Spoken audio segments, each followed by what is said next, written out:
Bienvenidos a un nuevo programa. Esta noche nos vamos a trasladar en el tiempo. Entraremos en la prehistoria a raíz de un libro recientemente publicado. Se titula Grabados rupestres nos montes de Carnota y escrito por uno de nuestros invitados, el cantero José Cernada Sande. El otro, el profesor que la avala, es profesor universitario, José Manuel Vázquez Varela. El primero de ellos es un cantero profesional que, apasionado por el material de su tierra, la piedra empleada en hórreos, viviendas, molinos o cruceiros, ha estudiado los múltiples grabados hechos desde antiguo por las rocas de su pueblo. Sus estudios bibliográficos y sus conocimientos de campo le han servido para sacar a la luz muchos petroglifos de los que permanecían ocultos a los ojos del mundo. José Manuel Vázquez Varela, catedrático de Prehistoria de la Universidad de Santiago desde hace 37 años. Es experto en petroglifos y en temas de etnología, con más de 300 publicaciones en Galicia, Portugal, Francia, Hungría, Sudamérica o Estados Unidos. Más de una docena de libros escritos, otras tantas colaboraciones en obras colectivas y artículos en revistas especializadas como Semata, Galaequia, Cuadernos de Estudios Gallegos o Céfirus. Ha tratado temas tan variados como la domesticación del caballo, cerámica popular en Galicia, chamanismo, cultura megalítica, los caminos antiguos de Galicia o sobre petroglifos, por citar algunos. Sus clases amenas, magistrales, le sitúan entre los gallegos que más dominan esta última materia, tan consustancial a nuestra tierra. Muy buenas noches. Buenas noches. Buenas noches. Profesor, y me he olvidado de parte del currículum tan extenso. ¿Qué destacarías del trabajo de nuestro invitado tan alejado de especulaciones académicas, de José Cernadas? Bueno, pues en primer lugar justamente eso, es decir, que se trata de una aportación positiva de nuevos materiales, situándolos en el contexto natural donde aparecen y sin ningún tipo de especulación previa ni, por tanto, de prejuicios. Se trata de aportar fuentes para que sean investigadas, pero al mismo tiempo no se queda ahí, sino que también el gran mérito es a partir de su propia experiencia como cantero, de la cual carecemos todos los que estudiamos esto, cosa muy curiosa. Estudiamos grabados sobre piedra y no sabemos muy bien cómo se hicieron. Pues aporta una experiencia muy importante que nos ayuda a entender una parte del proceso de elaboración de estos grabados. Y además su conocimiento del medio y su capacidad de contrastar las hipótesis tradicionales con lo que va encontrando, hace que el libro, si el Barça es más que un club, el libro sea algo más que una guía de los petroglifos de Carnota. Se trata, digamos, de un libro, un tratado sobre los petroglifos de Carnota, con la ventaja de que se pueden ver con toda comodidad, de que son una garantía a ser conocidos, de que se van a conservar y de que se van a disfrutar, que es la mejor manera de disfrutar el patrimonio, verlo con conocimiento y con alegría. Por tanto, el libro no es un libro de más, sino que es un libro más, y es un libro necesario, no un libro de robatiempo, sí, de esos que uno los lee y al final no se enteró de nada, al contrario. Sí. Además es que establece itinerarios. Y José Cernada, justo este libro, tu primer libro, ¿qué te lleva a realizar este trabajo y cuántos conjuntos de grabados recopilas? Recóllense 30 conxuntos de un total de 45 conxuntos que temos catalogados e protegidos. Recóllense os 30 conxuntos máis accesibles e atractivos para o visitante, non? O sea, que ten algo que ver, non solamente 4 rayas. Non solamente hai eses 45 conxuntos protegidos, senón que incluso hai hasta 60 conxuntos se conhecen que se irán inventariando nos próximos anos, pouquinho a pouco. Una labor de desbrozado importante, creo que tamén has tenido que hacer, ¿no? De maleza, tojos, o no... Non, os petroglifos conócense, o sea, moitos deles eran conocidos pola xente maior que conocía os grabados, pero nunca soubo que eran importantes. Claro, entonces cando se empezou a conocer por aí que se encontraron un montón deles, pois a xente empezou a dicir, mira, José, pois mira, vaite ali a tal outeiro que ali hai unhas rayas que eu creo que tamén son deses. Entón, claro, iba ali, miraba, bueno, pero lamentablemente, claro, hai o monte están abandonados, entonces pasan 2-3 anos, o sea, é un bosque, non hai por onde entrar, casi. Entón, claro, pero bueno. Profesor, evidentemente este trabajo amplía el área de conocimiento del arte rupestre. ¿Hay novedades? ¿Se descubren marcas topográficas nuevas o simplemente se dilatan catalogaciones previas? Bueno, hay una cantidad de descubrimientos importantes. Hasta ahora, los descubrimientos de petroglifos han estado limitados a los alrededores de las localidades o ciudades donde vivían los estudiosos de los mismos. Son raras las zonas de Galicia donde se ha hecho una prospección científica sistemática y buscándolos. Y hay áreas donde se ha hecho esto y no han aparecido. Generalmente están asociados, digamos, con las zonas de granito. Y en las zonas de esquistos, aunque aparecen algunos, pues son de una cronología muy dudosa y no sabemos de cuándo son. Entonces, esta aportación es grande por incorporar toda la fachada atlántica, es decir, sube desde la ría de Arousa y llega casi hasta Fisterra, porque además muy cerquita de Fisterra, de Dumbría, está la Pedra Ancha, un petroglifo de armas espectacular, que debe ser un poco el límite norte de esta zona, aunque queda más por explorar, ¿no? Y la exploración hay que hacerla teniendo en cuenta las características de la roca. Saben aquí, José, en qué tipo de roca se da y en qué tipo de rocas no se da. Unas por la dureza del grabado y otras por los problemas de la erosión.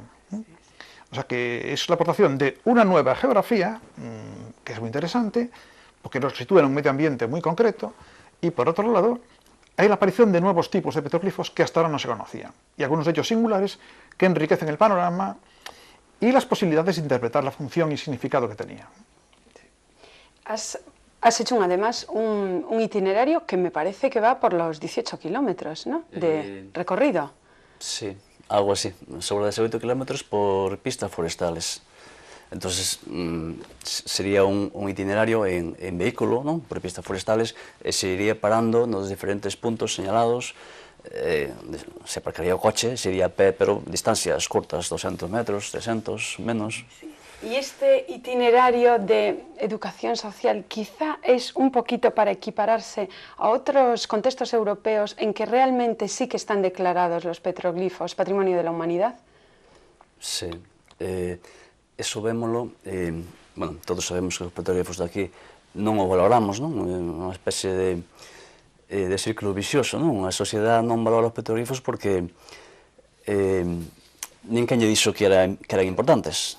Nos colexios, incluso, bueno, prácticamente moi poquinho, non se promocionan, entón non se valoran. Eso vémoslo cando a zona de Carnota, estes últimos anos que viñeron xente que estudia, xente de Madrid, que sabe moito deses temas, que é raro, non? Porque eu pensei que a arte rupestre solamente era conocida aquí, pero resulta que ven de fora velos. A fai 2 anos chegou unha turista que acababa de chegar de Escocia e acababa de ver a arte rupestre de Escocia. Decía que non era máis importante que a de aquí. Era moi similar, a temática xeométrica que era moi similar, pero a xente que a valoraba moito, incluso nos bares locales, tiñan vídeos e publicacións, vendían e todo isto, estaba todo moi ben montado, os visitantes non pisaban os petroglifos, recibían uns folletos onde explicaban tal motivo, significa tal cousa. Entón, cando chegou aquí, ve os petroglifos estuvo por zona de Pontevedra, entón se falaronlle da zona de Moros. Chegou a Moros, viu petroglifos de Moros, e a Moros tamén dixeron de Carnota tamén había, para ser últimamente, un foco moi importante. Cando viu petroglifos de Moros a de Carnota, igual que a todos os de Galicia, pois quedou asustada, porque dixo, como semejante patrimonio parece que non é de ninguén, está todo abandonado, incluso coberto polos toxos, basogueros e escombreras ao lado dos gravados prehistóricos. Entón quedou asustada como noutras zonas o valoran tanto e aquí moi pouquinho. Sí, qué desastre, ¿no? Qué desinterés. Estamos en Europa. Y bueno, con respecto a lo que estabas hablando de por el norte de Europa, que nuestro profesor aquí sabe muchísimo, hay conexiones, hay motivos ideográficos inscritos conexiones con Canadá, el norte de África, las Islas Canarias, y se ha hablado de conexiones culturales, pero ¿a qué obedecen que haya una similitud de motivos? Bueno, efectivamente, los petroglifos de Galicia son peculiares, en el sentido de que están en un determinado tipo de rocas, con unas técnicas muy concretas, y tienen alguna temática muy específica de aquí. Pero la mayor parte de de las características son comunes, por ejemplo, con los grupos de los Alpes, los Alpes italianos o los Alpes alemanes, también con el norte de Europa, con algunos petroglifos de las Islas Canarias, o por ejemplo con las pictografías o pinturas del arte rupestre cubano y también del arte amerindio del sur de Estados Unidos. Entonces, ¿cómo se explica esto? Bueno, hay varias teorías. Hay la teoría antigua de los monogenistas y difusionistas, que dice que los objetos o las ideas son muy difíciles de inventar y por tanto se inventan una sola vez en un solo sitio. La explicación, por ejemplo, pues sería que los monumentos megalíticos de Galicia no serían sino una copia tardía de las pirámides de Egipto. Bien, esta es una idea muy corriente. Y después hay otras personas que piensan que la humanidad tiene una capacidad intelectual igual en todas las culturas y que tiene una necesidad creativa y de expresión muy normal, y entonces las cosas se inventan en distintos sitios, en diferentes momentos. Esta es la idea general. Pero claro, hay que profundizar más para explicar esto.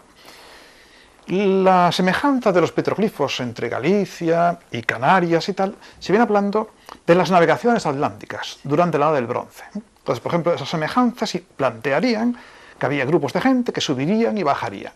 Pero esto hay que matizarlo muchísimo. Es evidente que durante la Edad del Bronce, en Europa había desplazamientos humanos, comercio terrestre, comercio marítimo, grupos de exploradores, de aventureros, y han dejado sus marcas con diferentes significados en distintas partes del mundo. Bien, esto es indudable, pero por ejemplo ahora está claro ya que los petroglifos de Canarias son de origen africano, porque se encuentran en el Sáhara, o sea, en el área donde llegaron los pueblos que colonizaron las Islas Canarias. El arte de Canarias, que se consideraba una prolongación del arte europeo, debido a las corrientes marítimas navegantes de la Edad del Bronce que se habían perdido allí, resulta que ahora sabemos que tiene un origen africano. Entonces, el caso de Galicia y los Alpes, la parte alpina, bueno, toda la Europa es Europa desde muy antiguo. Quiero decir que la unidad cultural europea no es una cosa reciente, sino que es muy antigua. Ya desde el Paleolítico Superior, la orilla norte del Mediterráneo es muy distinta culturalmente a la orilla sur, aunque haya habido algún tipo de contactos. Entonces, esto es el resultado de unas interacciones. Lo mismo dice, bueno, ¿por qué el románico europeo se parece? ¿O por qué el barroco europeo se parece? Porque ha habido movimientos de artistas, movimientos de pueblos, de comerciantes, gente que lleva la idea, profesionales, etc. Pero ¿por qué se parecen a los de Cuba? Entonces podríamos hablar de las relaciones culturales y económicas durante la Edad del Bronce en Europa. ¿Pero por qué se parecen a los de Cuba? Entonces, y con una identidad muy fuerte. Bueno, ahí entramos en otra cuestión, que es una teoría que está muy de moda ahora, y que a mucha gente le resulta muy grata. La teoría de las alucinaciones. En algunos ritos chamánicos se consumen alucinógenos de tipo vegetal. Normalmente en los ritos chamánicos son ritos religiosos, y entonces lo que se busca es entrar en contacto con el otro mundo. No se toma la droga por experimentar sensaciones novedosas, sino por conectar, como un sacramento, una forma de conectar con el otro mundo. Entonces, cuando la persona toma ciertos alucinógenos, en cierta fase de la alucinación, independientemente de la cultura de donde viva, va a tener una serie de visiones comunes a todo el mundo. Eso es lo que llamamos imágenes endópticas. ¿Qué quiere decir? Que las podemos ver con los ojos cerrados, porque las produce el cerebro, sin intervención del nervio óptico. O también se llaman fosfenos. Pues bien, muchísimas de los petroglifos que todavía realizan, o pinturas que realizan en América, los chamanes tomando plantas alucinógenas, como la ayahuasca, por ejemplo, representan los mismos temas que se encuentran aquí. Entonces es probable que, aparte de esas conexiones, cierta semejanza venga dada por esas visiones ante estímulos alucinógenos. Porque claro, algunas inscripciones, nosotros por ejemplo en las imágenes tenemos pequeños hoyos cóncavos, porque hemos leído algo que podrían ser para echar ungüentos, para echar aceites, o sea que no está desacertado. Entonces tampoco está desacertada esta teoría que dice que incluso son producidos por seres sobrenaturales, y hay algún americano que dice por extraterrestres, ¿no? Bueno, vamos a ver. En cuanto al tema de la relación de los extraterrestres con el pasado, conviene decir lo siguiente. Primero, el cúmulo de circunstancias que han tenido que darse para que exista la vida humana es como si hubiese tocado la primitiva 20 veces. O sea, parece casi imposible que exista la vida humana. Ahora bien, puede que en otros planetas del universo se haya dado algo parecido, pero realmente nuestra existencia es un milagro. Estadísticamente no deberíamos estar aquí. Bueno, pero puede haber inteligencia en otras partes del mundo. Los seguidores de los ovnis o de los extraterrestres son numerosos y se basan en cualquier tipo de indicios. Una vez me preguntaron en una conferencia, en un teleclub de Leiro, ahí al lado de Rianxo, por los extraterrestres y la prehistoria. Dije, mire usted, nunca en ninguna excavación, en ningún lugar del planeta, apareció un tornillo de platillo volante. Y entonces se levanta uno y me dice, oiga, estaban feitos con remaches.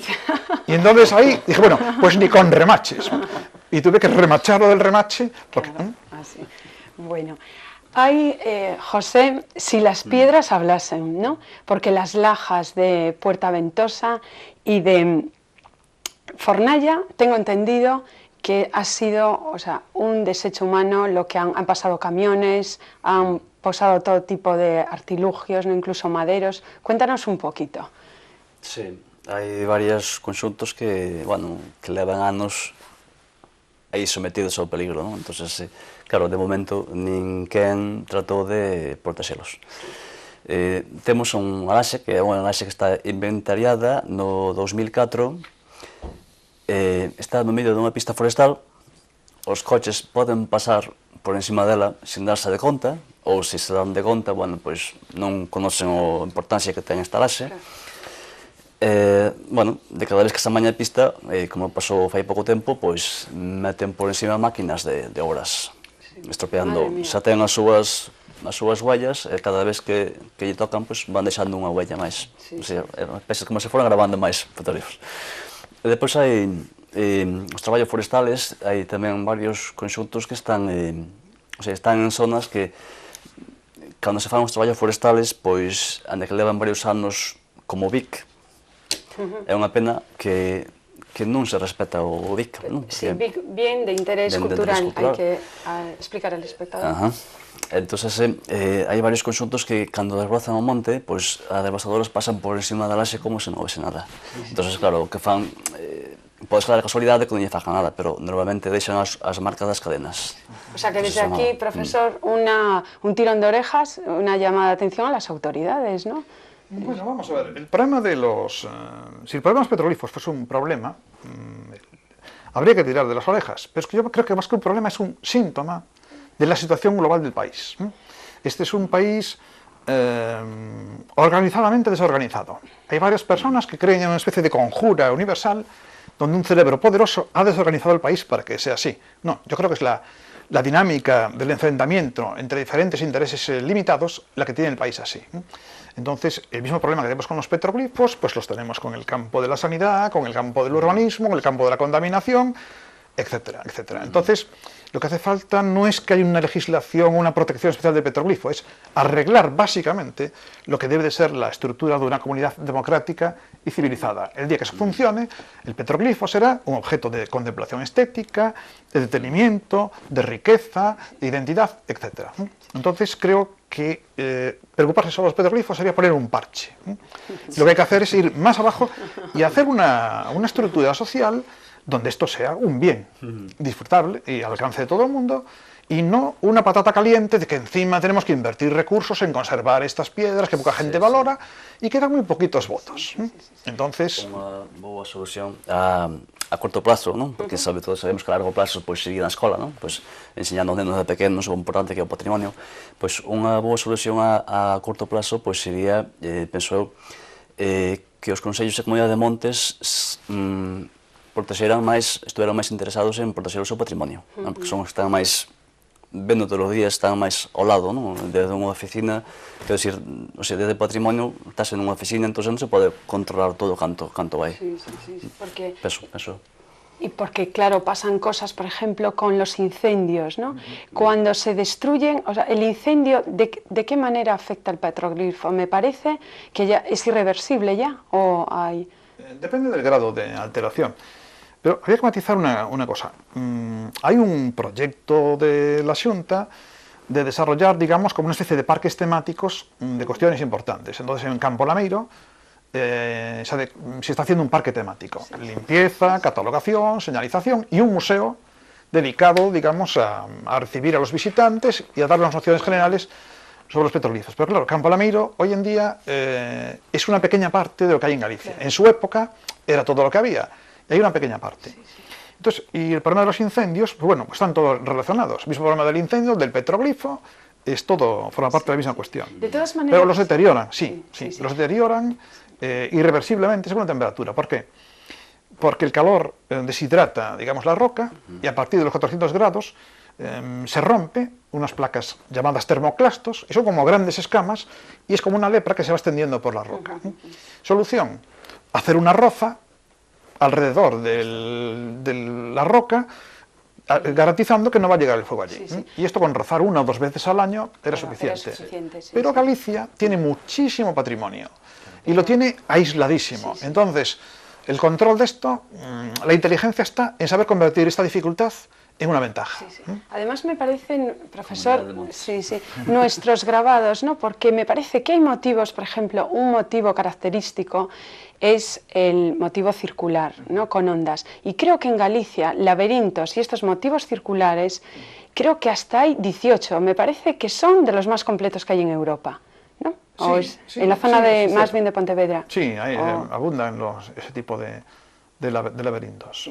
Que hay una cosa, José, que perdona, que echamos un poquito en falta, ¿no? Se establecen grandes itinerarios en el libro, pero no sabemos nada de la significación de motivos que tú has descubierto, sacado a la luz, como las armas, motivos de ídolos, de animales, cuevas, paletas, ¿sí? Entonces no sé si ahí se echan falta, pero el profesor nos va a aclarar un poquito su significado. Vamos a ver, es un tema que requiere mucha investigación. Para entender un grabado hay que entenderlo en el contexto. Un grabado es como una pieza de un rompecabezas o de un puzzle que en sí misma no dice nada. Hay que encajarla en el contexto cultural, saber de qué época es, cuáles eran las formas sociales, económicas, dónde estaban los poblados, dónde estaban los lugares, etc. Es decir, hay que situarla en el contexto espacial, geográfico y cultural. Solo así lo podemos entender. Tiene una figura del Pórtico de la Gloria colocada en medio del Pedroso, no habría forma de entenderla. Ahora, colocada dentro del Pórtico de la Gloria, si conocemos la teología, la filosofía medieval, la religión, etc., entonces sí podemos llegar a entenderla, ¿no? Y aquí nos ocurre un poquito lo mismo, que tenemos los grabados, pero todavía no sabemos bien de cuándo son, y todavía, aunque sepamos que algunos son de la edad del cobre, y otros de la edad del bronce, y otros de la edad del hierro, no conocemos lo suficiente esas sociedades de la época para entenderlas. Pero de algunos, por ejemplo, de las armas, de las escenas de caza, de las escenas de monta, de los llamados ídolos, de algunos sí, tenemos una aproximación, porque conocemos los contextos y podemos decir bastantes cosas, porque son expresivas de la sociedad. Pero para otros falta mucho que andar todavía. Y quería comentar que esto da lugar a una cuestión importante. Hay muchísimos aficionados a ver petroglifos, y hay muchos aficionados también a estudiarlos. Bueno, pues hay una disciplina llamada arqueoastronomía, que es el estudio del conocimiento astronómico de los antiguos. Pues bien, es una ciencia seria donde astrónomos y arqueólogos estudian, encuentran un grabado rupestre, toman las orientaciones, lo correlacionan con el estado de firmamento en aquella época, que en los programas de ordenador podemos saber cómo estaba el cielo el día 23 de junio del 2041 a.C., perfectamente. Y entonces a ver si están orientados hacia la salida, hacia la puesta del sol, hacia la luna, etc. Y en algún caso se comprueba que sí. Pero en otros llegamos a una especulación desenfrenada. Entonces, vamos a contar un caso curioso. Una vez en una conferencia en Orense, uno de los asistentes se levantó y me dijo qué relación había entre los petroglifos y los puntos de emergencia de las fuerzas telúricas. Yo le dije que, por favor, me suministrase un mapa con los puntos de emergencia de las fuerzas telúricas, en que además me hiciese constar la intensidad de cada uno, que podíamos superponerlo con un mapa de petroglifos y hacer una prueba estadística para ver si coincidían o no coincidían. Y entonces me dijo, caray, qué científico me lo pone. Bien, entonces la cosa va por ahí. Y alguna otra gente cree que son balizas. Un día vino a la facultad un alumno y me dijo, mira, yo soy esotérico y soy amigo de otro esotérico que es amigo tuyo. Los petroglifos son balizas que extraterrestres han hecho hace millones de años para mandar ondas al espacio y que sirvan de faros para la circulación de esto. Bien, tengo un vídeo de un colega cubano demostrando que las pinturas, además de una reconstrucción tridimensional, de que las pinturas de combinaciones circulares son de platillos volantes. Bueno, pero relacionadas en todas las culturas con los astros, yo creo que es una teoría un poquito más aceptada, ¿no? Con los astros. Es que no hay ninguna cultura, o sea, todas las culturas dependen de los astros, porque están relacionados con las estaciones, con los cambios ambientales, de la vegetación, de los animales, O sea, la vida, y el que no puede predecir eso, claro, pues desaparece. Entonces, bien sea cazador, o agricultor, o fabricante de abrigos, o de ropa de invierno y verano, pues yo creo que hasta alguna empresa textil también tiene en cuenta cómo funciona el calendario. La vida, o sea, hay la vida. Exactamente. José, ¿dónde se ubican los grabados y a qué horas es conveniente? Porque el sol interviene mucho, la luz. Grabados de Carnota pues están situados bueno, casi todos, a media altura, entre os 150, 400 metros de altura, a media altura. Están casi sempre na parte superior dos outeiros, onde hai unhas pequenas chairas, non? Aí casi sempre aparecen os grabados. Para visitalos, visítanse cando o sol está baixo, cando a mellor hora para visitalos, non? Porque deixa sombra nos ocos, vese moito mellor. Os días soleados de inverno, porque en todo inverno o sol está sempre baixo, entonces... Bueno, pues yo lo siento muchísimo, pero el tiempo apremia, ha sido un lujo tenerlos aquí a dos investigadores, pero también a un ratón de biblioteca, dos pateadores del territorio. Muchísimas gracias porque nos habéis enseñado a valorar la importancia histórica, artística y cultural de nuestras piedras prehistóricas y la verdad es que es de agradecer. Muchas gracias a vosotros, muy amables. Mensajes casi indescifrables, interpretaciones variadas. Se habla de los petroglifos como de trampas de caza, como representaciones astronómicas, como mapas, como altares de sacrificio. Incluso ya han visto en la conversación, hay algunos que dicen que son hechos por los extraterrestres. Y aquí en Galicia, como no faltan las interpretaciones de aquellos que opinan que los realizaron las hadas o incluso los mouros. Ya saben, esos seres mitológicos que la tradición comentaba que vivían debajo de los dólmenes o en nuestros monumentos megalíticos. Pues ya saben, este verano varíen un poquito y pueden ir de viaje con la mochila a cuestas, recorriendo itinerarios por muros y por toda nuestra geografía. Tenemos muchísimos grabados rupestres. Muchas gracias y nos vemos el próximo jueves.